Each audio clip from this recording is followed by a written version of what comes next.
Welcome to Well Within Reach, and today we have Nurse Robin D'Ambrosio, who is the Stroke Program Manager at the Vickie and Jack Farber Institute at Thomas Jefferson, and we are so glad to have her with us today. How are you, Robin? Hi, Neva. Thank you very much for inviting me and getting the word out about strokes. One of my big favorite things to do. The better people know, the better off I am in my round of work here. So, thank you. Yes. So, as everyone may know or may not know, May is Stroke Awareness Month. And so, we want to get more and more information out about stroke, preventing stroke, and what people can do just to feel better if they've had a stroke.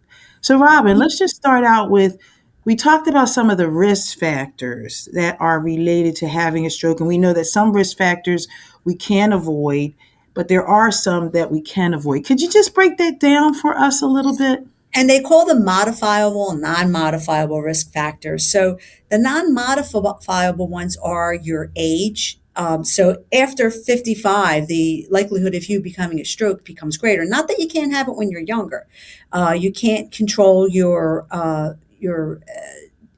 sex. Males are more likely to have strokes than females are. Your ethnicity, African American are more tendency to have a stroke than, especially African American males are more likely to have a stroke than anyone, more than Hispanics or Caucasians. Okay. Prior strokes, if you've had a stroke or a TIA before, you can't control that, but you can do things to prevent from things to happen. And family history, you look at your family, you see what you got. The likelihood of you having something, if someone had a stroke in your family, the likelihood of you having a stroke would be even greater. Oh, so they're the things that you really can't change. Things you can change is number one, if you have high blood pressure. As you know, blood pressure is what is the major contributor to strokes. So if you have high blood pressure, you can control it. Medication, diet, exercise. There are the things that you can control with that. Smoking. If you're smoking, don't. That contributes. It's like you're, going through your blood. It's like sticky going through your blood. Those vessels can't go through. So if you're smoking, you can't. Alcohol consumption. Decrease your alcohol consumption. That contributes to you having stroke. Heart disease. People with atrial fibrillation or some sort of heart problems can have strokes, but you can control it. You can control that heart rate. You can take medications, go see your physician, and find out what's going on. Diabetes is one of our biggest things too. Diabetes control. I can't tell you how many people come in and they all have diabetes, but you can control it. You control it by weight. You control it by exercise, by taking your medication, and by making sure that you're exercising. High cholesterol. That's one of the big things that runs rampantly through families. That is, and go undetected. Diet's a big thing with that. Controlling your diet, low carb diets, and taking the medication. As you keep on hearing, going to a physician and having them give you medication to control things is one of the greatest things that we can do to prevent strokes from happening. You know, heart disease, physical inactivity. I'm not saying go out and do push-ups and stuff like that. Good cardiovascular, a walk. Doing a walk a mile a day, a half a mile a day, just a simple walk. Some cardiovascular exercises can help you to prevent you from having a stroke. So there are things like you just have to control. You have to be aware of them and you can control them so you don't have a stroke. But if you do, if you have symptoms of a stroke, the whole idea is get to a hospital as soon as possible. Dial 911 and get to the hospital. Some of the things is we call it be fast now. So that is, we used to just say fast, which was just, but now we're adding be fast because it's balance. I always tell people sudden onset of anything needs to be investigated. If you're fine 1 minute and the next minute you're not, you need to investigate. Balance. If your balance goes off suddenly out of nowhere, dizziness, all of a sudden you're fine. Next time you're dizzy. You need to have it investigated. Let somebody tell you, go home. There's nothing wrong with you. Your eyes, visual disturbances. I can't tell you how many times people come in, they have lost, vision in one of their eyes or something's happening to them, that needs to be investigated. Naturally, your face, if you see a facial droop, that's definitely something. If your speeches are slurred coming out, that needs to be investigated. Arm, you always put your arms out. If one's drooping and one's going even slightly. If you're holding one arm up, you should be able to hold that other arm up. So if it kind of goes down slowly, that needs to be investigated. Like I said before, speech, if you're slurring your words, if things are coming out the wrong way, or someone says to you, I don't understand what you're saying. You're not making sense to me. How can I, prevent that? Go to dial 911 and go to the hospital. Anytime, anything that you think is out of the ordinary, like I said, sudden onset of anything needs to be investigated in some way. And that's one of the things that we try to get across. Call 911. The biggest thing you could do is call 911. Try to control these things. If I've mentioned anything that you had, then you have to try to control them. Control them in any way you can. Remember, high blood pressure is one of the biggest reasons why people have strokes, atrial fibrillation, irregular heartbeat, diabetes. You need to control these things. Control your weight, control your activity, and control, and even drug use. You need to decrease your drug use.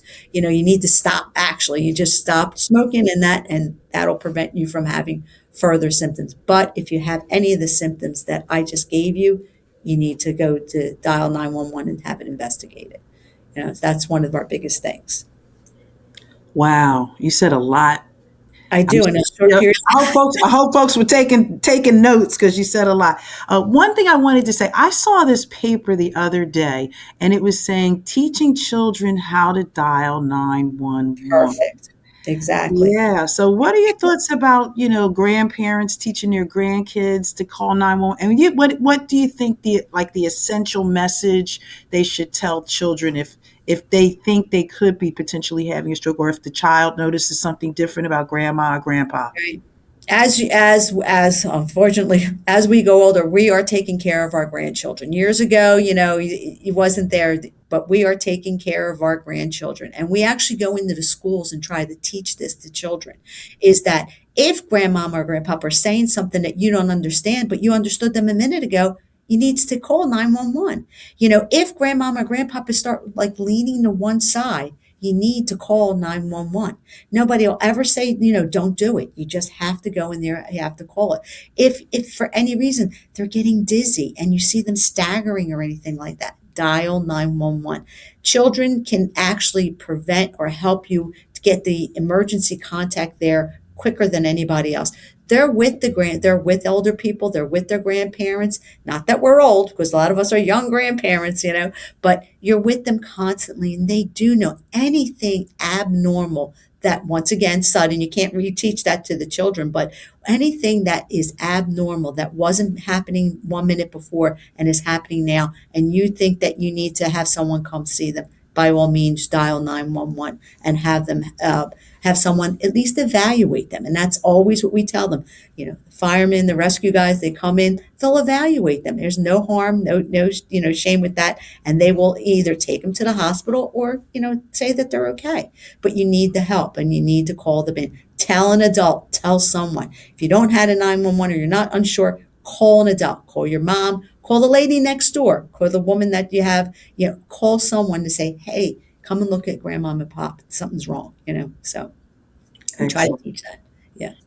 Excellent. And then I just had one more thing that I tell people: if you're not feeling good, don't just lie down, because some people, they lie Perfect. down when they're not feeling well. One of our biggest thing is that a lot of people, and we've had this so many times, where they have, it's an arm weakness, or they feel numbness, they can't grab things. And they'll say, oh, it's carpal tunnel. And I would say, well, did you have carpal tunnel before? No, but that's what I think it is. They need to be investigated. They need to, something is just as subtle as trying to grab something and you lose control of it. That needs to be, you can't go to sleep. It will not go away in the morning. It'll get even worse. So we have a short frame of time to give treatment that we can give. We give clot busters, and we also have surgical appliances that can go up in your brain and take out a clot. But we have a short period of time, where the time that the symptoms happen and the time that we can give these things. That's why 911 is so important. Please do not lay down and go to sleep. Investigate. If it worries you, it worries me. So simple, and end the story. It's as simple as that. Anything that like happens suddenly needs to be investigated. Perfect. Robin, thank you so, so much. You've given us a wealth of knowledge today, and we just thank you for your expertise and just for being with us here today. I'll give you one final word. That just know the signs and symptoms of stroke, dial 911. That's all we can ask for. Do not ignore any symptom. Like I said, if it worries you, it worries us. So be sure to dial 911. All right. Well, thank you. Thank you, Neva. I appreciate your time. Thank you for having me. I love it. Thank you.